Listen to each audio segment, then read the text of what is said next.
About 10 years ago, I had the opportunity to do some research with a colleague of mine, a professor at USC by the name of Warren Bennis. Warren and I had a common interest. We weren't interested so much in, well, what do great leaders do, as to how do people learn to do this thing called leadership. That was the question. We knew lots of books had been written, and many of them I would recommend to you, giving you insights into the critical things, the critical moments in time in which leaders act, step up, take responsibility, do the thing that needs to be done that somehow catalyzes action on the part of others. Those books are all worth reading, but to me the question left unanswered is, how do people learn to do this thing called leadership?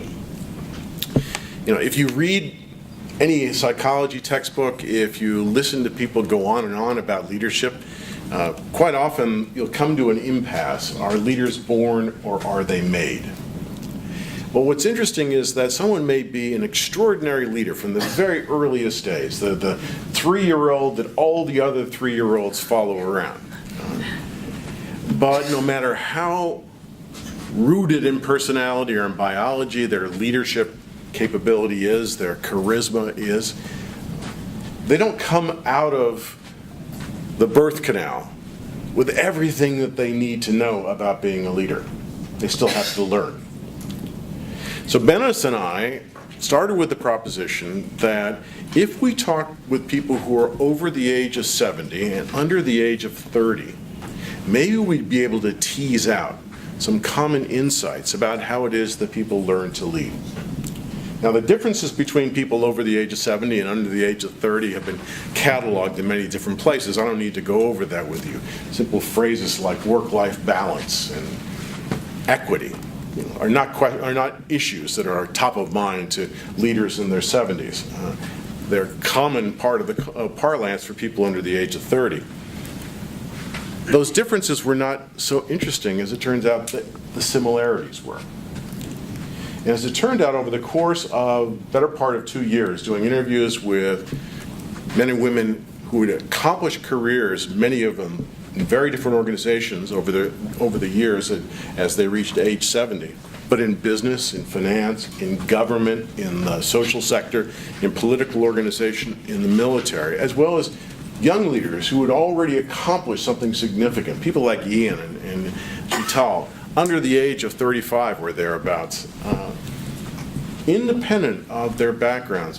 When we asked them a simple question, we got extraordinary answers. And here's the simple question. It's a question I'm going to pose to you to think about. Tell me about a time in your life that you learned something important about yourself as a leader. Not about other people as leaders, not about leadership theory, but about yourself as a leader. Now, over the course of the last 10, 15 years, we wrote 2 books. Bennis and I wrote Geeks and Geezers, how era and values and defining moments shape leaders. And I wrote another book based on close to 300 interviews about something I refer to as the crucibles of leadership. And I'll talk about crucible and what it means in just a moment. But the marvelous thing was that when people take a moment to reflect on that question, tell me about a time in your life you learned something important about yourself as a leader. No one denied that they'd had a leadership experience. Everyone has been a leader at one time or another in their lives. So they know the taste of leadership. They know what it feels like to both be one and to be led by a leader. But interestingly enough, no one mentioned an MBA program as a point in time in which they learned something terribly important about themselves as a leader. And half the time, people didn't mention work. In many cases, they talked about an experience of growing up, something about the way mom organized the family. It may have been about losing a girlfriend or a boyfriend. It may have been taking a chance in elementary school that you had no reason to do, but you did, and you learned something terribly important in the process. Now, the stories were varied because sometimes people told world historical stories, a story about being in World War II and having to step up and take responsibility for a platoon after the platoon leader had been killed. But some of the stories were as simple in some respects, as mundane as making the transition from being a student of karate to being an instructor of karate, particularly at an early age.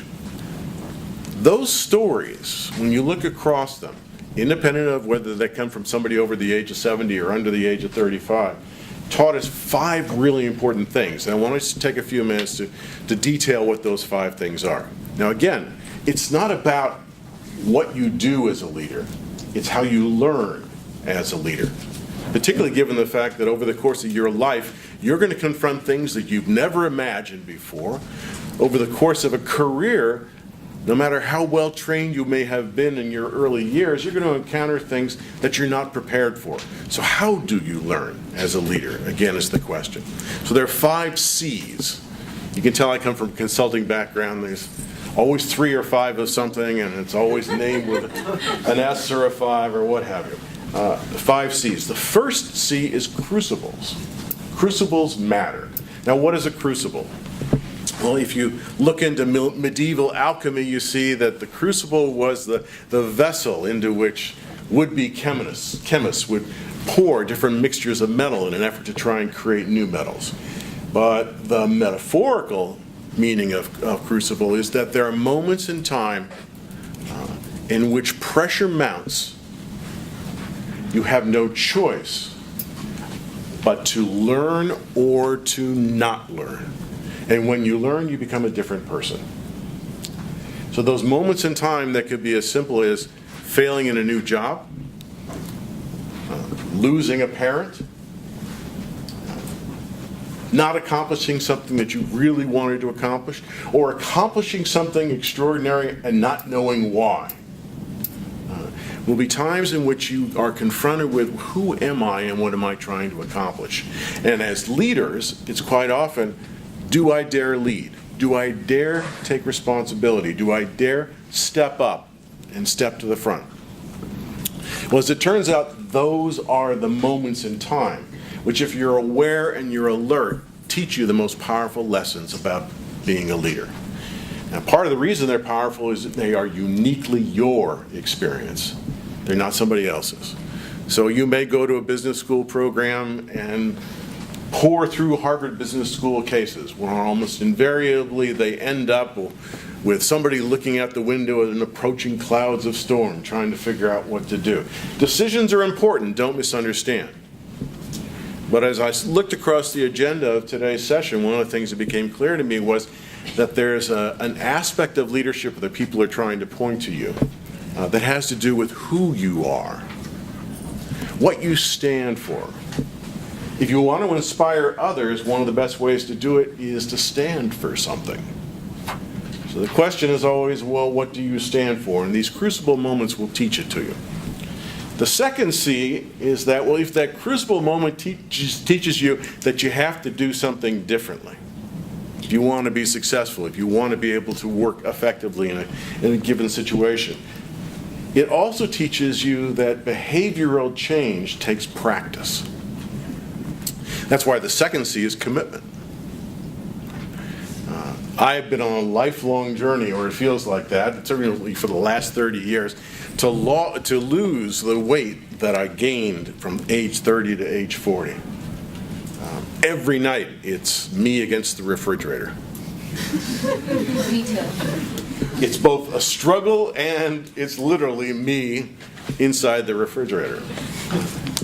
And a former student of mine was, for a number of years, the CEO of Weight Watchers International. And he explained to me, this is an incredible business, he said, because as research shows, most people will quit practicing anything after 4 weeks if they don't see results. So, of course, they sign people up for 6 weeks, knowing that 4 weeks into it, most people will quit. And the interesting thing, of course, is the problem doesn't go away. So they'll be back. Now, I pose the same challenge to you. Over the course of your employment, whether it's on intake or at a management level, perhaps in a 360-degree performance review, you'll get enormous amounts of feedback, quite often scientific, quite often very well structured. that provides you with all the input you need to recognize that there's a gap between where you are and where you want to be, or between where you are and where others tell you that you need to be. That's a moment that calls for commitment to practice. If you need to be a more effective public speaker, the reality is you don't get there by simply willing yourself or by watching other people and trying to emulate them. It takes practice. So virtually any dimension of being an effective leader, and again, I'm not writing books about what to do, but about how people learn to do it, takes practice. It takes a commitment. So if behavioral change takes place in these moments of challenge, changing your behavior requires commitment. What you have to learn usually has two dimensions to it. That's why I refer to the third C as combination.